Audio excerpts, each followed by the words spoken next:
Hello everyone, welcome to our new session of KCC tutorials. तो बच्चों, आज हम लोग 10वीं कक्षा का मराठी अक्षर भारती का रंग साहित्य से ये पाठ पढ़ने वाले हैं।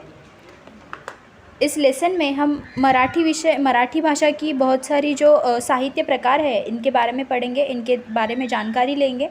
एक नाटक के रूप में ये पाठ हमें दिया गया है। वीडियो स्टार्ट करने से पहले आपको एक रिक्वेस्ट है कि आपको अगर हमारे वीडियोस अच्छे लगते हो, इसका फ़ायदा होता हो, तो इसे ज़्यादा से ज़्यादा लाइक, शेयर और कमेंट करें और हमारे चैनल को सब्सक्राइब करें। तो चलिए शुरू करते हैं हमारा आज का पाठ रंग साहित्य से। मतलब मराठी साहित्य जो है, इस साहित्य के बहुत सारे विशेषताएँ, मतलब रंग इस लेसन में हम पढ़ेंगे। इस पाठ में हम पढ़ने जा रहे हैं। आपले विचार, भावभावना योग्य प्रकारे आणि प्रभावीपणे मांडायच्या असतील तर भाषेवर प्रभुत्व हवे। अगर आपको आपके विचार, अपने विचार, खुद के विचार, अपना मत या फिर अपनी भावनाएं बतानी है, किसी को बतानी है, प्रभावी ढंग से किसी को व्यक्त करना है, तो आपको भाषा पर आपको प्रभुत्व होना चाहिए। मतलब भाषा में आप माहिर होने चाहिए, भाषा आपको बहुत अच्छी तरह से आनी चाहिए। भाषेवर प्रभुत्व हवे, मतलब भाषा पर आपको प्रभुत्व जमाना पड़ेगा, मतलब इसमें माहिर होना पड़ेगा। मराठी भाषा विविध साहित्य प्रकारांनी समृद्ध आहे। बहुत से साहित्य प्रकार मराठी भाषा में है, विभिन्न साहित्य प्रकार है मराठी भाषा के। या साहित्याच्या वाचनाने भाषेवर प्रभुत्व येते। इस साहित्य के वाचन से भाषा पर हमें मतलब हम प्रभुत्व पा सकते हैं, इसमें माहिर हो सकते हैं। ये जो साहित्य मराठी भाषा का है, मतलब जैसे कि कथा है, कादंबरी है, लेख संग्रह है, चरित्र है, आत्मचरित्र है, उपन्यास है, बहुत सारे ऐसे प्रकार है साहित्य के।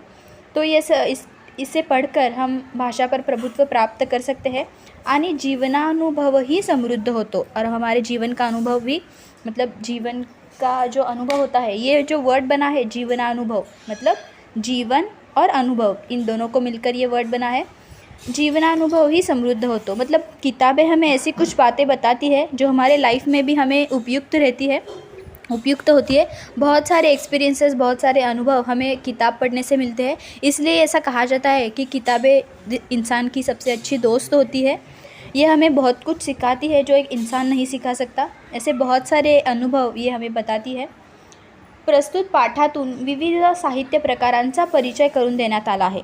ये जो पाठ अभी हम पढ़ने जा रहे हैं, इसमें विभिन्न साहित्यिक विधाओं का परिचय हमें किया गया है, परिचय करवा दिया गया है। या साहित्य प्रकारांची मैत्री केली तर मनोरंजनाबरोबर आपले ज्ञानही वाढेल, असा संदेशही दिला है। अगर हमने इस साहित्य प्रकारों से, इस साहित्य की जो बहुत सारे प्रकार है, इनसे हमने दोस्ती अगर कर ली तो हमारा मनोरंजन तो होगा ही, और इसके साथ साथ हमारा ज्ञान भी बढ़ेगा। हमारा आपले ज्ञान ही वाढेल, मतलब हमारा ज्ञान भी बढ़ जाएगा। ऐसा संदेश इस पाठ से हमें मिला है। नाट्य स्वरूपातील हा पाठ साहित्यातील विविध कलाकृतींचा परिचय करून देणारा आहे। ये जो लेसन है ये एक्चुअली नाटक है, मतलब नाट्य स्वरूप मतलब नाटक है। इस नाटक से हमें विविध कलाकृति का परिचय होता है। तो ये जो पाठ है, इसमें एक नाटक दिया गया है जो बच्चों के द्वारा पेश किया गया है। बच्चे कथा कुछ किरदार निभा रहे हैं, जैसे कि कथा, कादंबरी, लेख संग्रह, कविता संग्रह, चरित्र, आत्मचरित्र, ऐसे बहुत सारे किरदार ये सब निभा रहे हैं बच्चे, और हमारे सामने नाटक पेश कर रहे हैं जिसमें एक बच्चा है, लड़का है, जिसका नाम है सुश्रुत। तो देखिए, चलिए शुरू करते हैं हमारा पाठ रंग साहित्य से। सुश्रुतच्या वर्गाची सहल भिलार या पुस्तकांच्या गावाला नेण्याचे ठरले। ये जो सुश्रुत है वो स्कूल जाने वाला एक बच्चा है, और उसकी स्कूल की सहल जा रही है। सहल मतलब इसकी स्कूल की ट्रिप जा रही है, जो कहाँ जा रही है? किताबों के गांव को, भिलार जिसका नाम है, किताबों के गांव को, पुस्तक के गांव को जा रही है। इसकी सहल, इसकी यात्रा जो है वो भिलार को जा रही है, ऐसा निश्चित हुआ है। वर्गात सूचना आली, क्लास में नोटिफिकेशन आ गया कि ये हमारी सहल जा रही है, मतलब ट्रिप जा रही है। दुसऱ्या दिवशी शिक्षकांनी भिलार या गावाची माहिती सांगितली, और दूसरे दिन उनके क्लास के टीचर ने भिलार गांव की सभी इन्फॉर्मेशन इनको दे दी, बच्चों को दे दी, और उनके बारे में एक फ़िल्म भी दिखा दी। त्याबाबत एक फ़िल्म पण दाखवली, उसके बारे में, भिलार के बारे में एक फ़िल्म भी उनको दिखा दी, ताकि इनका उत्साह और बढ़े। सुश्रुतला ते खूप आवडले। सुश्रुत को ये सभी बातें बहुत अच्छी लगी। घरी परतल्यावर तो सहलीला जाणार म्हणून आनंदाने झोपला। और घर आने के बाद ये बहुत एक्साइटेड होता है, बहुत खुशी में रहता है और ऐसे ही वो खुशी से सो जाता है, क्योंकि वो अगले दिन सहल को जाने वाला है, यात्रा को जाने वाला है। इसकी वजह से ये बहुत अच्छी तरह से खुशी से सो जाता है। काही वेळाने त्याला जाणवले की काही पुस्तके मुलामुलींचा वेश करून आणि हातात हात घालून आनंदाने गाणी गात आहेत, नाचत आहेत। कुछ देर बाद उसे ऐसा एहसास हुआ कि कुछ किताबें जो है वो क्या कर रही है, लड़के लड़कियों के भेष में आकर हाथों में हाथ डालकर गा रही है, नाच रही है। मतलब ये अभी कैरेक्टर्स यहाँ पर आते हैं, नाटक के कैरेक्टर्स जो है वो अभी किरदार जो है वो अभी एक एक करके सामने आते हैं। देखिए सभी किताबें जो है वो हाथ में हाथ डाले हुए कुछ गाना गाते हुए नाच रही है, ऐसा उसको एहसास हुआ। एवढंच नाही तर त्याला उठवतही आहेत। तो ये सभी जो लोग थे तो ये गा तो रहे हैं, नाच तो रहे हैं, लेकिन इतना ही नहीं, ये से उठा भी रहे हैं, जगा भी रहे हैं। सुश्रुत झोपेतच म्हणाला, कोण रे तुम्ही, इथे काय करत आहात? सुश्रुत नींद में था तो ये नींद में ही उसने कहा कि आप लोग कौन हो, तुम कौन हो और यहाँ क्या कर रहे हो? पुस्तकाच्या वेशातील मुले सुश्रुतला म्हणाली, अरे आम्ही सर्व तुला भेटायला आलो आहोत, आम्हाला तुझ्याशी मैत्री करायची आहे। किताबों की आड़ में, मतलब किताबों की भेस लिए हुए ये जो बच्चे थे, इन बच्चों ने सुश्रुत से कहा कि हम सब तुमसे मिलने आए हैं, आम्ही सर्वजण तुला भेटायला मतलब मिलने के लिए आए हैं, आम्हाला तुझ्याशी मैत्री करायची आहे, हम सबको आपसे दोस्ती करनी है, तुमसे दोस्ती करनी है, हम सब तुमसे दोस्ती करना चाहते हैं। तो अभी सभी बातें करने लगते हैं। देखिए किताबें और सुश्रुत की बातें अभी आगे हमें पढ़नी है। तो अब ये सुश्रुत क्या कहता है, देखिए ये सभी इससे बातें कर रहे हैं। तो सुश्रुत कहता है, तुम्ही सगळे कोण आहात, आप सब लोग कौन है? तो कथा कहती है, अरे असा घाबरतोस काय, हे सगळे आपले मित्रच आहेत। अरे तुम इतना डर क्यों रहे हो? घाबरने मतलब डर जाना। तुम इतना डर क्यों रहे हो? ये सभी तो अपने ही दोस्त हैं, ये सभी तो हमारे ही मित्र हैं। सगळ्यांशी चांगली मैत्री होईल तुझी, सबके साथ तुम्हारी अच्छी दोस्ती हो जाएगी, सब तुम्हारे अच्छे दोस्त बनेंगे। माझी ओळख तर तुला लहानपणापासून आहे, मुझे तो तुम बचपन से पहचानते हो। लहानपणापासून मतलब बचपन से तुम मुझे पहचानते हो। अरे मी आहे कथा, मैं कथा हूँ। गोष्ट हे माझंच दुसरं नाव आहे, गोष्ट मतलब कहानी मेरा दूसरा नाम है। ऐसा ये कथा कहती है, खुद को इंट्रोड्यूस भी करती है और इन सभी को भी इंट्रोड्यूस करते हुए कहती है कि ये सब तो तुम्हारे दोस्त बनने के लिए आए हैं। तुम तो मुझे पहचानते ही हो, बचपन से पहचानते ही हो, क्योंकि बचपन में हमारी माँ और दादी जी, हमारे पिताजी, सभी हमें, दादाजी, ऐसे सभी हमें कथाएं सुनाते रहते हैं, कहानियाँ सुनाते रहते थे। तो इसलिए ये कथा क्या कहती है सुश्रुत को कि तुम तो मुझे बचपन से जानते हो। तो सुश्रुत देखिए आगे क्या कहता है। सुश्रुत ने कहा, आपली ओळख कशी काय, हमारी जान पहचान कैसी है, हमारी पहचान कैसी है, तुम ऐसा कैसे कह सकती हो? तो कथा कहती है, आजीच्या तोंडून इसापनीती, पंचतंत्र, अकबर बिरबल अशा गोष्टी ऐकत ऐकत तुम्हाला मला वाचायची सवय लागते ना। तो ये कथा कहती है कि माँ से और दादी जी से तुम इसापनीति की, पंचतंत्र की, अकबर बिरबल की कहानियाँ तो सुनते ही हो। तो ऐसे सुनते सुनते ही तुम्हें मुझे पढ़ने की आदत लगती है ना। तो ये कथा कहती है कि तुम बहुत सारे स्टोरीज़ अपनी दादी से और माँ से सुनते हो, तो ऐसे सुनते सुनते ही तुम्हें मुझे पढ़ने की आदत सी लग जाती है। तो सुश्रुत कहता है, हो आत्ता आठवलं, आजी मला नेहमी कोल्हा, उंदीर, ससा कासव यांच्या गोष्टी सांगायची। तो सुश्रुत को याद आ गया। तो ये कहता है कि हाँ, मुझे अभी याद आया कि दादी हमेशा मुझे लोमड़ियों की, उंदीर मतलब चूहों की और खरगोश और कछुए की कहानियाँ सुनाती थी। तो कथा आगे कहती है, बरं का सुश्रुत, आकर्षक सुरुवात आणि परिणामकारक शेवट ही माझी वैशिष्ट्य है। तो कथा अपने बारे में कहते हुए कहती है कि क्या तुम्हें याद है, मतलब तुम तो ये जानते हो, बरं का सुश्रुत, ये ध्यान में रखना कि आकर्षक शुरुआत मतलब अच्छी सी इम्प्रेसिव ऐसी शुरुआत और प्रभावी अंत, परिणामकारक शेवट मतलब बहुत ही इम्प्रेसिव, परिणामकारक, प्रभावी अंत, ये मेरी विशेषताएं हैं, ऐसा ये कथा कहती है। अभी जब ये सब कैरेक्टर्स किरदार अपने बारे में जो भी बातें बताएंगे, जो विशेषताएं ये लोग बताएंगे, तो ये विशेषताएं हमें भी याद रखनी है जबकि हम लेसन पढ़ रहे हैं, लेसन से सीख रहे हैं कि किसकी क्या विशेषताएं हैं। जब ये किरदार अपने बारे में बताते हैं तो ये सभी विशेषताएं हमें भी याद रखनी है। कथा की विशेषता क्या होती है कि आकर्षक शुरुआत और परिणामकारक शेवट, ये इसकी विशेषताएँ होती है। हमें भी ये बातें वन बाय वन याद रखनी है कि किसकी विशेषताएँ क्या है। तो आगे देखिए सुश्रुत क्या कहता है, तुझे काही प्रकार असतात का, क्या तुम्हारे कुछ टाइप्स होते हैं क्या? कारण आज मराठीच्या मॅडम म्हणाल्या आपण साहस कथा शिकूया, क्योंकि हम आज हमारी जो मराठी की टीचर है, मराठी की मैडम है, इन्होंने हमें कहा कि हम आज लोग साहसिक कथा सीखते हैं, साहसिक कहानियाँ सीखते हैं। साहस कथा जिसमें शौर्य की बातें की जाती है, साहसिक कथा, एडवेंचरस स्टोरीज़ जिसे कहते हैं, ऐसी स्टोरीज़ हम लोग पढ़ने वाले हैं, ऐसे इनकी टीचर कहती है। तो इस बात पर से सुश्रुत उस कथा से पूछता है कि क्या तुम्हारे कुछ टाइप्स होते हैं, जैसे साहसिक कथा, परी कथा, बोध कथा, ऐसे बहुत सारे टाइप्स होते हैं। तो ये कथा आगे देखिए क्या कहती है, अगदी बरोबर, बिल्कुल सही, तुमने बहुत अच्छा सवाल किया, बिल्कुल सही। परिकथा, बोधकथा, विज्ञान कथा, ऐतिहासिक कथा हे माझेच अनेक प्रकार आहेत। तो ये कथा कहती है कि बिल्कुल सही, तूने सही पहचाना, मेरे बहुत सारे टाइप्स होते हैं, बहुत सारे प्रकार होते हैं। जैसे कि परिकथा, परिकथा मतलब परियों की कहानियाँ, बोध कथा मतलब बोध मिलने वाली कथाएँ, जिससे हमें कुछ सीख मिलती है, ऐसी कथाएँ। विज्ञान कथा, विज्ञान कथा मतलब साइंस की स्टोरीज़। और ऐतिहासिक कथा जैसे कि रामायण महाभारत की कथाएँ होती है, ऐसी ऐतिहासिक कथा, ये सभी मेरे ही टाइप्स है, ऐसा ये कथा कहती है। इसके अलावा, शिवाय मतलब इसके अलावा, नाटक, मालिका, चित्रपट या सर्व ललित कलांचा पाया म्हणजे मी, पाया मतलब नींव, इन सब की नींव भी मैं ही हूँ।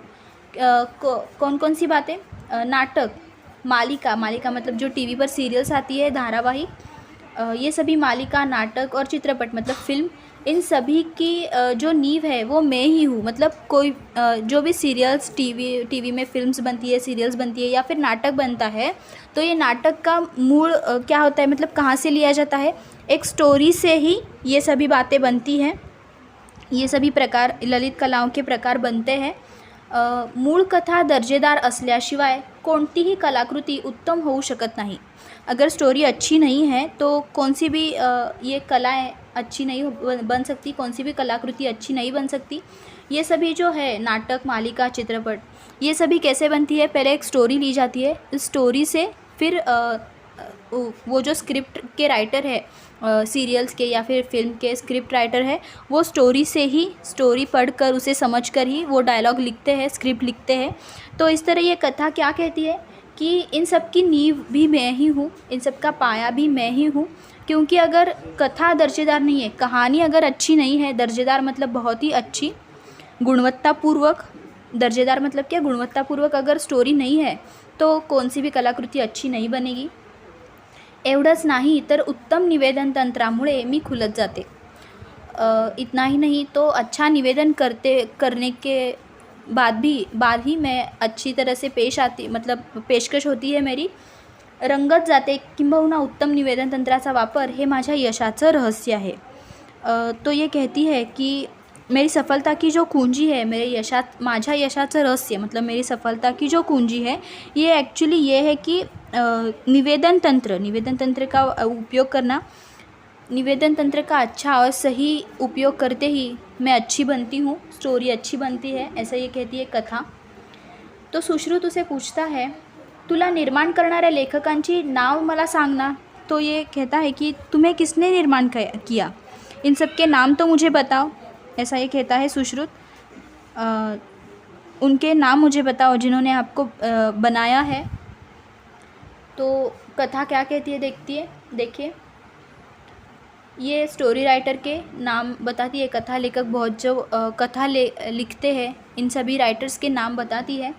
य गो जोशी, वि स खांडेकर, विभावरी शिरूरकर, व्यंकटेश माडगुळकर, वपू काळे, शंकर पाटील, अण्णाभाऊ साठे, बाबूराव बागुल, द मा मिरासदार यांसारख्या अनेक नामवंत लेखकांनी आपल्या उत्तमोत्तम कथांनी मराठी वाचकांना तृप्त केलं आहे। तो कथा कहती है ये सभी जो प्रसिद्ध लेखक है, ऊपर नाम जो अभी हमने पढ़े, ये सभी लेखक जो है वो बहुत ही अच्छी उत्तम मतलब बेहतरीन कहानियाँ लिखते हैं। और मराठी वाचक जो है, मराठी पढ़ने वाले जो लोग हैं, इनको तृप्त करते हैं, इनको संतुष्ट करते हैं। बहुत सारे लेखन इन्होंने किए हैं, बहुत सारे कथा संग्रह इनके प्रसिद्ध है, बहुत विपुल लेखन इन सभी लेखकों ने किया है मराठी के लिए। बेहतरीन उत्तम मतलब बेहतरीन लेखन, कहानी लेखन इन्होंने किया है, ऐसा ये कथा कहती है। तो आगे सुश्रुत क्या कहता है, कितनी सुंदर। आता ही ताई कोण बरं, तो ये आगे पूछता है ये कौन है, अभी आगे जो है ये ताई कौन है। तो कादंबरी आगे कहती है काय सुश्रुत, आवडली का कथा, मी कादंबरी। तो ये सुश्रुत को पूछती है कैसी लगी, आपको कहानी पसंद तो आई, मतलब कथा क्या आपको तुम्हें पसंद तो आई। तो मैं कौन हूँ, मैं कादंबरी हूँ। कादंबरी को हिंदी में क्या कहते हैं, उपन्यास। मैं उपन्यास हूँ। उपन्यास मतलब जो भी नॉवेल्स होते हैं उसे कादंबरी मतलब उपन्यास कहते हैं। कथेची थोरली बहीणच म्हण हवं तर, कथा की बड़ी बहन ही समझो मुझे। थोरली मतलब बड़ी, बहीण मतलब बहन, मैं कथा की बड़ी बहन ही हूँ, ऐसा समझो तुम मुझे। कादंबरी म्हणजे खरं तर मोठी कथाच। कादंबरी मतलब क्या, मोठी मतलब बहुत बड़ी स्टोरी। कादंबरी में क्या होता है, उपन्यास में क्या होता है, उपन्यास वास्तव में एक बड़ी कहानी होती है। पण माझा आवाका कथेपेक्षा फार मोठा। लेकिन मेरा जो आवाका मतलब क्या कह सकते हैं हम इसे हिंदी में, मेरा जो दायरा है वो कथा से भी बहुत बड़ा है, मतलब कहानी से भी बहुत बड़ा है। मेरा दायरा कहानी से भी बहुत बड़ा है, ऐसा ये कहती है कादंबरी कि मैं तो कथा की बड़ी बहन हूँ। कथा मतलब स्टोरीज़ और कादंबरी मतलब बहुत बड़ी स्टोरी। कादंबरी क्या होती है एक्चुअली, बहुत बड़ी स्टोरीज़ होती है, उपन्यास जिसे हम कहते हैं। तो सुश्रुत पूछता है कि मोठा म्हणजे किती ग, तुम बड़ी होती हो मतलब कितना बड़ा, मतलब कितना बड़ा होता है तुम्हारा, तुम कितनी बड़ी होती हो। तो कादंबरी कहती है अरे माझ्यात खूप पात्र असतात, विभिन्न कैरेक्टर्स मुझ में होते हैं, बहुत सारे पात्र मुझ में होते हैं, बहुत सारे किरदार, पात्र मतलब बहुत सारे किरदार मुझ में होते हैं, त्यांचा परस्पर संबंध असतो। विविध घटना प्रसंगातून माझे कथानक हळूहळू उलगडत जाते। तो ये क्या कहती है कि मुझ में बहुत सारे पात्र होते हैं, बहुत सारे किरदार होते हैं, और ये सब किरदार आपस में जुड़े हुए होते हैं, परस्पर आपस में जुड़े हुए होते हैं। और कहानी जो है, मेरी जो कहानी है वो विभिन्न घटनाओं के माध्यम से, विविध प्रसंग मतलब घटना के माध्यम से सामने आती रहती है। कथानक मतलब मेरी जो स्टोरी है वो सामने आती रहती है, हळूहळू उलगडत जाते, धीरे धीरे से ये सबके सामने आती है कहानी। वाचता वाचता माझ्यातील पात्र तुम्हाला ओळखीची वाटू लागतात। पढ़ते पढ़ते ही आपको मेरे अंदर जो विभिन्न कैरेक्टर्स है, किरदार है, वो आपके पहचान के हो जाते हैं, आपल्यातलीच भासू लागतात। अनेक अनपेक्षित वळणं घेत मी वाचकांची उत्कंठा वाढवते। तो ये उपन्यास जो है मतलब कादंबरी जो है वो क्या कहती है कि मेरे अंदर के जो चरित्र है वो आपसे परिचित होने लगते हैं। पढ़ते पढ़ते ही आपको इसके बारे में बहुत सी उत्कंठता मतलब एक्साइटमेंट होने लगती है, और बहुत सारे अनपेक्षित वर्ण मतलब अननोन ऐसे पढ़ाव आते हैं मुझे पढ़ते हुए कि आपकी जिज्ञासा बढ़ जाती है। अनपेक्षित वर्ण मतलब अप्रत्याशित मोड़ लेकर मैं वाचक की जो पढ़ रहा है उसकी जिज्ञासा बढ़ाती हूँ। उत्कंठा मतलब जिज्ञासा बढ़ाती हूँ। आता या कथानकात पुढे काय होईल याचा विचार करत वाचक माझ्यात गुंतून जातो व रममाण होतो। अब इस कहानी में आगे क्या होगा इसके बारे में सोचते हुए वाचक जो है वो मुझ में शामिल हो जाता है और भी उत्तेजित हो जाता है, मतलब उसे एक्साइटमेंट लगी रहती है कि अभी आगे क्या होगा। तो ये कादंबरी अपने बारे में क्या क्या विशेषताएं बताती हैं कि, तो कादंबरी ने अपनी क्या क्या विशेषता बताई है कि कादंबरी मतलब कथा का ही बड़ा पार्ट होता है, मतलब बड़ी कहानी मतलब ही कादंबरी। और ये जो होती है कादंबरी इसमें बहुत सारे किरदार होते हैं और इनका आपस में रिलेशन होता है, आपस में संबंध होता है, और बहुत सारी घटनाओं और प्रसंगों में से इसका जो कथानक है मतलब स्टोरी है ये हमें और भी जिज्ञासा इसकी बढ़ती रहती है। इसे पढ़ने की। और अनपेक्षित वर्ण मतलब अप्रत्याशित मोड़ लेते हुए वाचक जो है मतलब जो पढ़ने वाला है, स्टोरी पढ़ने वाला, इसकी जिज्ञासा बढ़ाई जाती है। और स्टोरी में अभी आगे क्या होगा, इस कथानक में, इस कहानी में अभी क्या होगा, ऐसी एक्साइटमेंट हमें कादम्बरी पढ़ते वक्त लग जाती है। और इसी विचार में हम इस कादम्बरी में, इस उपन्यास में शामिल हो जाते हैं कि अभी आगे क्या होगा। सुश्रुत कहता है, खरंच तो ये सुश्रुत आगे क्या कहता है देखिए, खरंच तुझा आवाका खूपच मोठा है, मतलब असल में बहुत ही तुम बड़ी हो, मतलब तुम्हारा दायरा सच में बहुत बड़ा है। तो ये कादंबरी उपन्यास आगे देखिए क्या कहती है। बरं का सुश्रुत, साहित्य क्षेत्रातील सर्वोच्च मानाचा ज्ञानपीठ पुरस्कार वि स खांडेकर यांच्या ययाती या कादंबरीला मिळाला, तेव्हा मराठी माणसाचा ऊर अभिमानानं भरून आला। क्या तुम्हें पता है सुश्रुत, क्या तुम जानते हो कि साहित्य क्षेत्र में जो सबसे सर्वोच्च सम्मान होता है, सबसे बड़ा सम्मान जो दिया जाता है, जिसका नाम है ज्ञानपीठ पुरस्कार, इस ज्ञानपीठ पुरस्कार को किसे दिया गया था? वि स खांडेकर को दिया गया था। इनका उपन्यास जो है बहुत ही फेमस और अच्छा उपन्यास है इनका, ययाति इस उपन्यास को दिया गया था। तभी ये जब दिया गया था तो सभी जो मराठी वाचक है उनको बहुत अच्छा लगा था।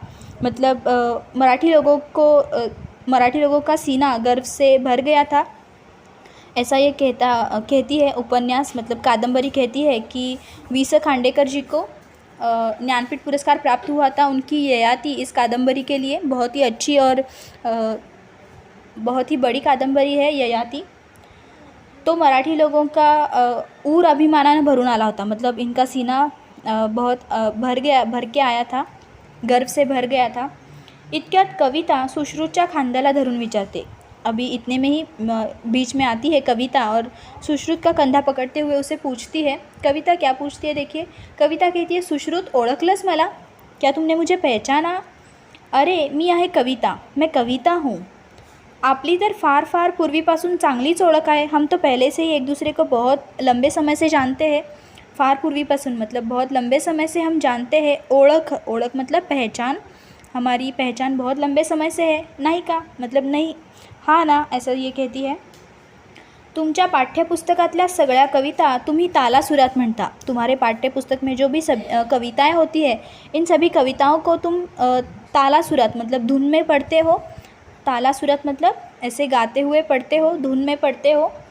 तो सुश्रुत कहता है, हो ताई मला आठवतंय, हाँ मुझे याद है, ऐसा ये कहता है। ही आवडते मज मनापासूनी शाळा आणि श्रावणमासी हर्षमानसी या माझ्या आवडत्या कविता। तो सुश्रुत अपनी जो फेवरेट कविताएं हैं इनके नाम बताता है। कौन सी है इसकी फेवरेट कविता है? ही आवडते मज मनापासूनी शाळा, मराठी की बहुत ही अच्छी कविता है। और श्रावण मासी हर्षमानसी मतलब श्रावण का जो महीना है इसका एक्सप्लेनेशन करने वाली कविता है, ये वर्णन करने वाली, बारिश का मौसम का वर्णन करने वाली ये कविता है। और अपने स्कूल की बारे में लिखी गई ये कविता है। तो ये कविता इसकी फेवरेट है, ऐसा ये कहता है सुश्रुत। तो आगे कविता कहती है, छान हा सुश्रुत, माझं रूप छोटंसं आटोपशीर, मोजक्या शब्दात मोठा आशय व्यक्त करणं हे माझं वैशिष्ट्य। तो अभी कथा ने अपनी विशेषताएं बता दी, कादंबरी ने भी, उपन्यास ने भी अपनी विशेषताएं बताई। तो अभी कौन सा किरदार आ रहा है? कविता भी अपनी विशेषताएं बता रही है, हमें ध्यान से सुनना है कि इसकी विशेषताएं क्या है। कविता क्या कहती है देखिए, कि मेरा रूप जो है वो छोटा सा होता है, मतलब छोटी होती हूँ मैं, मेरा रूप छोटा होता है। आटोपशीर मतलब आत्मनिर्भर, मतलब छोटा ही रहता है, जल्दी ख़त्म हो जाती हूँ। मोजक्या शब्दात मोठा आशय व्यक्त करणं हे माझं वैशिष्ट्य आहे। मेरी विशेषता क्या है कि कम शब्दों में बहुत सारा अर्थ मैं व्यक्त करती हूँ, बहुत सारा कुछ कहती हूँ कम शब्दों में, ये मेरी विशेषता है। यमक, अनुप्रास अशा शब्दालंकारांनी माझं बाह्यरूप आणि उपमा, उत्प्रेक्षा, रूपकासारख्या अर्थालंकारांनी माझं अंतरंग सजवून कवि मला अधिक आशयगर्भ करतात। मराठी व्याकरण की ये बातें यहाँ पर बताती है कि ये जो शब्दालंकार है, मराठी के जो अलंकार होते हैं, इन अलंकार के जो टाइप्स है, यमक अलंकार, अनुप्रास अलंकार, आप सब ने मराठी ग्रामर में ये सभी बातें पढ़ी होंगी। ये ग्रामर के जो अलंकार है इनसे मेरा रूप सजता है, बाह्य रूप सजता है, और उपमा, उत्प्रेक्षा और रूपक सर के अर्थालंकार से मेरा अंतरंग भी सजता है। और ऐसे सजाते हुए कवि जो है मुझे कविता को बनाता है। इनके द्वारा मैं अधिक सार्थक बनती हूँ, अधिक आशयगर्भ करतात म्हणजे मतलब बहुत ही अच्छे तरीके से मुझे पेश किया जाता है। सार्थक मतलब बहुत ही गहरा अर्थ इसमें छुपा रहता है। आशयगर्भ बहुत गहरा अर्थ इसमें छुपा रहता है। कम शब्दों में ज़्यादा बातें मैं बताती हूँ, बहुत महत्वपूर्ण बातें कम शब्दों में मैं बताती हूँ, ऐसा ये कविता कहती है। बहुत सारी विशेषताएं इसने कही है क्या कि इसका रूप छोटा सा होता है और ये आटोपशीर होती है, और मोजक्या शब्दात मोठा आशय व्यक्त करणं हे वैशिष्ट्य, और इन सभी अलंकारों से इसका रूप सजता है। तो सुश्रुत देखिए आगे क्या कहता है कविता को। मॅडम नेहमी सांगतात कवितेची शब्दरचना अर्थपूर्ण व चपखल असते। हमेशा हमारी मैडम जो है वो हमेशा कहती है कि कविता का अर्थ बहुत ही अर्थपूर्ण होता है, मतलब कविता की जो शब्द रचना होती है वो बहुत ही अर्थपूर्ण मतलब अर्थ सार्थक होती है, और चपकल मतलब अच्छे से समझ आए, मतलब भले ये छोटे वर्ड्स है लेकिन एक बार हम ये वर्ड्स पढ़े तो हमें जल्दी से फटक से समझ आती है, ऐसी कविता होती है। कल्पनांचा सुंदर आविष्कार कवितेत असतो, बरोबर ना। हम जो भी इमेजिन करते हैं इन कल्पनाओं का अच्छे से यहाँ पर विवरण किया हुआ रहता है। कविताओं में विचारों का सुंदर सा आविष्कार यहाँ पर हमें देखने को मिलता है। बराबर है ना, ऐसा ये कहता है। तो कविता कहती है अगदी बरोबर, बिल्कुल सही। आणखी काय माहीत आहे सुश्रुत तुला। तो ये पूछती है कविता कि और तुम्हें क्या क्या पता है, और तुम क्या क्या जानते हो। तो सुश्रुत कहता है ताई मला असं वाटतं संगीतकारांनी स्वरराज चढवला की तुझं गाण्यात रूपांतर होतं, कारण तुला मी पाठ्यपुस्तकात वाचतो आणि सीडीमध्ये चित्रपटात ऐकतो सुद्धा। तो ये सुश्रुत कविता के बारे में और कुछ भी जानकारी जानता है। वो ये बताता है कि जब भी तुम्हें कोई संगीतकार या गीतकार अपने से गाता है, उसमें स्वर लगाता है, धुन में गाता है, तो तुम एक गीत में बदल जाती हो। तुम जो कविता होती हो, लिखी हुई एक कागज़ पर लिखी हुई कविता होती हो, उसका गीत बन जाता है। कब? जब एक गीतकार संगीतकार तुम्हें गाने में बदल देता है। क्योंकि मैं तुम्हें पाठ्यपुस्तक में तो पढ़ता ही हूँ, लेकिन मैंने तुम्हें सीडी में पिक्चर्स में भी देखा है, चित्रपट मतलब फिल्मों में भी मैंने तुम्हें सुना है, ऐसा ये सुश्रुत कहता है कविता के बारे में। ऐसी बहुत सारी हमारी पाठ्यपुस्तक में भी कविता है जो हमने टीवी में, फिल्मों में देखी है। आज तक आपने भी जो जो कविताएं पढ़ी है उनमें से बहुत सारी कविताएं ऐसी है जिनका गीत बना हुआ है, जो एक गीत बनकर फिल्मों में, सीरियल्स में, टीवी में हमने देखी है। बहुत सारी ऐसी कविताएं होती है। हमारी पहली कविता भी ऐसी ही है। तो देखिए कविता आगे क्या कहती है। छान निरीक्षण आहे हाँ तुझा, तुम बहुत अच्छी तरह से निरीक्षण करते हो, तुम्हारा ऑब्जर्वेशन बहुत ही अच्छा है। बरं मला एक सांग, तुझ्या शाळेत मराठी दिन साजरा करतात का। तुम मुझे एक बात बताओ कि तुम्हारे स्कूल में मराठी दिवस मनाते हैं क्या, मराठी दिन मनाया जाता है क्या। तो ये सुश्रुत कहता है हो करतात ना, हाँ मनाते हैं। तो ये पूछती है कि कोणत्या तारखेला करतात, कौन सी तारीख को ये मराठी दिन मनाया जाता है। तो सुश्रुत सोचते हुए याद करते हुए कहता है कि 27 फरवरीला, यहाँ पे ऐसे दिया है, मतलब वो सोचने लगा कि हाँ 27 तारीख को, 27 फरवरीला मतलब 27 फरवरी को हम मनाते हैं, 27 फरवरी को हम मराठी दिन मनाते हैं। क्या आपको पता है 27 फरवरी को क्या होता है। 27 फरवरी को वी.वा. शिरवाडकर मतलब कुसुमाग्रज का जन्मदिन होता है। देखिए हमें आगे पढ़ने को है। तो कविता कहती है अगदी बरोबर, तो कोणाचा जन्मदिवस आहे माहीत आहे का तुला। तो कविता कहती है बिल्कुल सही, तुम्हें पता है क्या ये किसका जन्मदिन है। जन्मदिवस मतलब जन्मदिन, किसका जन्मदिन है तुम ये जानते हो। तो ये सुश्रुत कहता है नाही ग, मतलब नहीं मुझे नहीं पता है।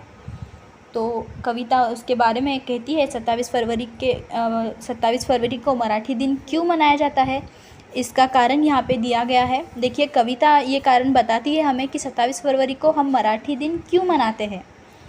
तो देखिए ये क्या कहती है। नटसम्राट नाटकाचे लेखक वी.वा. शिरवाडकर म्हणजेच कविवर्य कुसुमाग्रज यांचा जन्मदिवस हम मराठी दिन के तौर पर मनाते हैं। इनका जन्मदिन होता है 27 फरवरी को। वी.वा. शिरवाडकर का, वी.वा. शिरवाडकर का ही उपनाम कुसुमाग्रज है, कविवर्य कुसुमाग्रज। जिन्होंने नटसम्राट ये बहुत ही प्रसिद्ध नाटक लिखा है। तो सुश्रुत कहता है खरंच। तो कविता कहती है उसके बारे में, उनके बारे में, कुसुमाग्रजांबरोबरच केशवसूत, बालकवी, बाबा बोरकर, बासी मर्ढेकर, शांता शेळके, इंदिरा संत, सुरेश भट, नामदेव ढसाळ, नारायण सुर्वे अशा अनेक कवींनी मला आपल्या प्रतिभेने सजवले आहे। तो और सभी भी कवि के बारे में ये आगे कहती है कि इनका जन्मदिन हम 27 फरवरी को मनाते हैं मराठी दिन के तौर पर। और ये सभी भी बाकी जो कवि है, जैसे कि बाल कवि है, बाबा बोरकर है, बासी मर्ढेकर है, इन सभी ने भी मुझे बहुत अच्छी तरह से सजाया है। तो आगे देखिए क्या होता है, कविता आगे क्या कह रही है। संत काव्यापासून पंतकाव्य, मध्ययुगीन काव्य, शाहिरी काव्य अशी वळणे घेत आधुनिक काळात मी मुक्त छंदाचे रूप धारण केले आहे। तो मैंने अभी बहुत अच्छा आधुनिक रूप धारण कर लिया है, क्योंकि बहुत अच्छी तरह से बहुत सारे कवियों ने, प्रसिद्ध कवियों ने मुझे सजाया है। बहुत अच्छे अच्छे कवियों ने मुझे सजाया है उनकी रूप से। तो इस तरह से यहाँ तक का पाठ हम यहाँ पर पढ़ने वाले हैं। आगे अभी और कौन कौन सुश्रुत को मिलने के लिए आता है ये हम आगे की वीडियो में देखेंगे, नेक्स्ट वीडियो में देखेंगे। अभी सुश्रुत को कौन कौन मिलने के लिए आने वाला है। अब तक का पाठ हमने इस वीडियो में देखा कि अब तक इसको कौन कौन मिलने को आया। कथा, कादम्बरी और कविता, इन तीनों ने सुश्रुत के साथ बातचीत की है। इसमें के कुछ वर्ड मीनिंग्स अभी हम देखेंगे।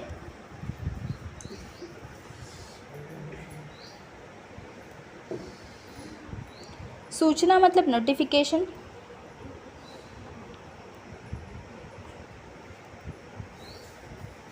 आकर्षक शुरुआत मतलब इम्प्रेसिव शुरुआत। परिणामकारक शेवट मतलब बहुत ही अच्छा सा इसका अंत, परिणामकारक अंत। निवेदन तंत्र मतलब जो भी निवेदन किया जाता है, बताया जाता है, अगर कोई स्टोरी है तो उसे खुल के बताया जाता है, उसे निवेदन तंत्र कहते हैं। आवाका मतलब दायरा। अनपेक्षित वळण मतलब अप्रत्यक्ष रूप से मोड़ लेना। स्टोरी में जो अचानक से मोड़ आ जाता है उसे अनपेक्षित वळण कहते हैं। उत्कंठा मतलब जिज्ञासा। रममाण होतो मतलब उसमें ही दंग रह जाना या फिर उसमें ही मग्न होना। ऊर अभिमानानं भरून आला मतलब सीना गर्व से भर गया। आटोपशीर मतलब छोटी सी जो जल्दी ख़त्म होती है। अर्थपूर्ण व चपखल मतलब सार्थक और जल्दी समझकर आने वाली ऐसी चपखल, जल्दी समझ में आए। तो इस तरह से यहाँ तक का पाठ हमने अभी देखा, जिसमें सुश्रुत को कौन कौन मिलने आया, कथा, कादम्बरी और कविता। अभी नेक्स्ट वीडियो में हम देखेंगे कि इसको और कौन कौन मिलने का आता है और ये इनसे क्या बातचीत करता है। इस तरह से ये यहाँ तक का पार्ट यहाँ पर ख़त्म होता है। आपको अगर ये वीडियो अच्छा लगा हो तो इसे ज़्यादा से ज़्यादा लाइक, शेयर और कमेंट करें और हमारे चैनल को सब्सक्राइब करें। And thank you for watching our videos and good bye.